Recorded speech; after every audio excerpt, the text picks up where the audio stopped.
One might argue, video game sequels have a higher bar to clear than movies do. A video game sequel is far more likely deemed an artistic or critical failure by not improving enough over its original than being outright worse than it. A popular first entry with some issues is expected to be polished, visuals are expected to improve, and scales should be bigger. So, here we've got 5 video game sequels that didn't just fail to improve or iterate enough, but failed to even match them. First on the list, Driver 2.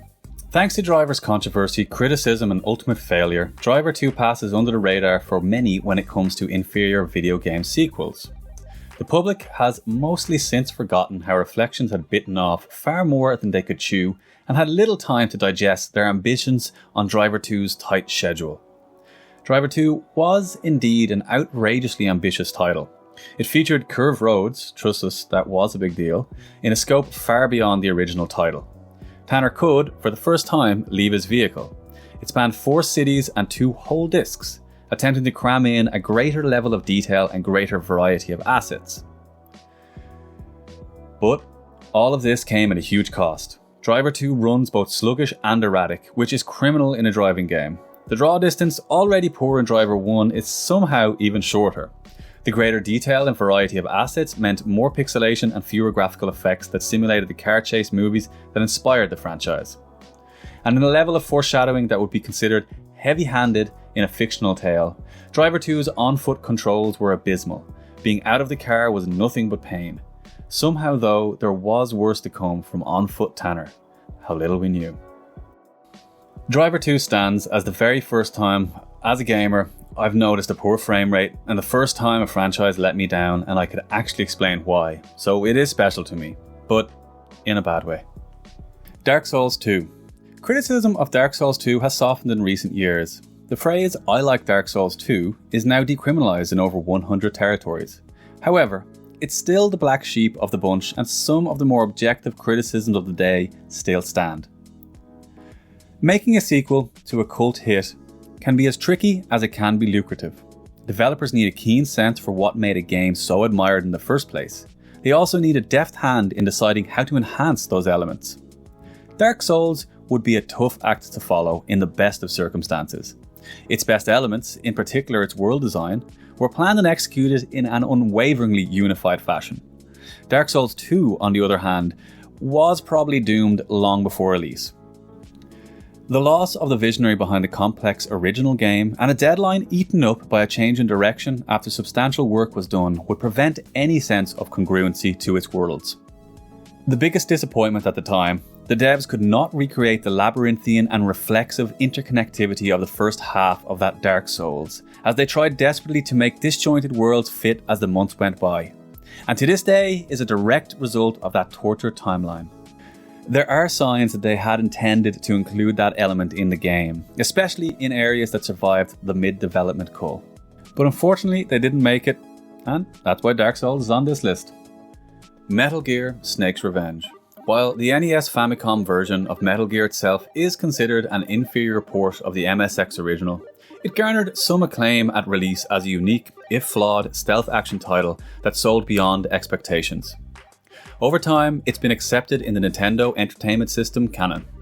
Metal Gear frequently appears on lists of must-play titles or greatest game for the NES Famicom.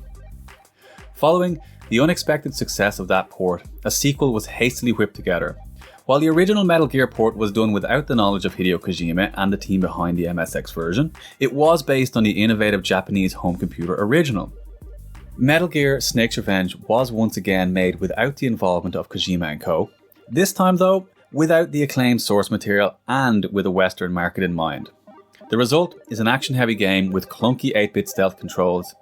Improvements over the NES Metal Gear, while present, were misplaced. More weaponry, a more streamlined progress route with less backtracking, and vastly improved visuals can't mask the misguided direction of an action-heavy game set in a stiff stealth control scheme and mechanical frame. Devil May Cry 2.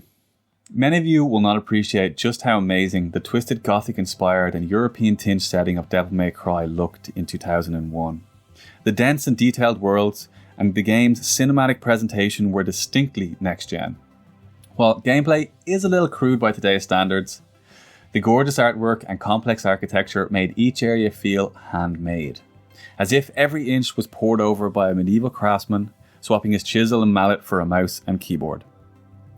Devil May Cry 2 improves very limited parts of that first game, adding scope and streamlined combat at the expense of practically everything that sucked fans into that first installment. The worlds of DMC2 are perhaps the absolute worst disappointment of the bunch, trading detail, variety, colour and complexity, albeit confined for a sense of empty grandness. DMC2 is one of the largest visual downgrades in the history of video game sequels. While Driver 2 looks terrible, Driver didn't look that great to begin with. That first Devil May Cry outing was a stunner, yet its sequel looks a half a gen older somehow. Castlevania II. Castlevania II was a competent and stylish hack and perish that captured NES owners' imaginations at release. Its follow-up tries to do so much more and fails at most of it. Like Driver 2, it seems the devs bit off more than they could chew. The change from linear platforming to an open-world RPG could have worked. However, the puzzles were too cryptic given how unhelpful the townsfolk were. Botched translations added to this unending confusion.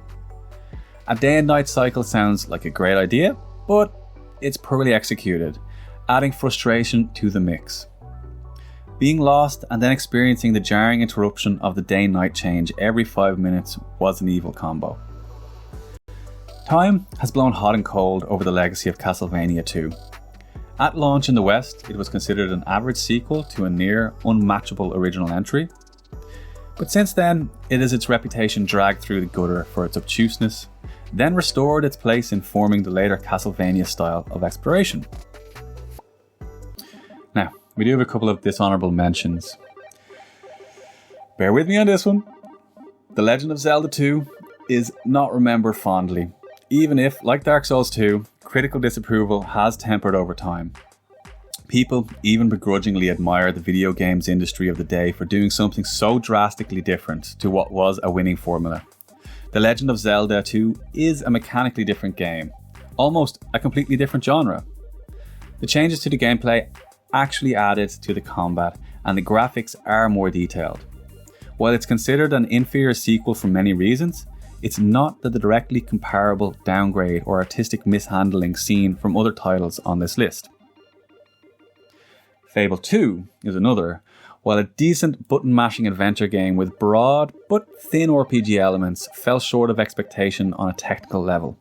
And that's without talking about the game, yet again, undelivering on Peter Molyneux's pre-launch promises. Fable stood out for its visuals, charm and innovation within an artistically and technically competent light fantasy realm. Combat, while easy, was varied. Fable 2 didn't look at all that special when it arrived. New features were half-baked, a few of Fable's more interesting features were removed, only to come back in paid DLC. And worse, a game called Fable 2 would rehash and repackage a lot of its first tale to deliver an uninspired husk of a story and experience. Fable 2 doesn't make our list because it's not quite poor enough compared to that first outing. Guys, thank you very much for watching. I hope you enjoyed this list. If you want more of this, don't forget to like, subscribe, hit the bell, do all that shit. Yeah, thanks.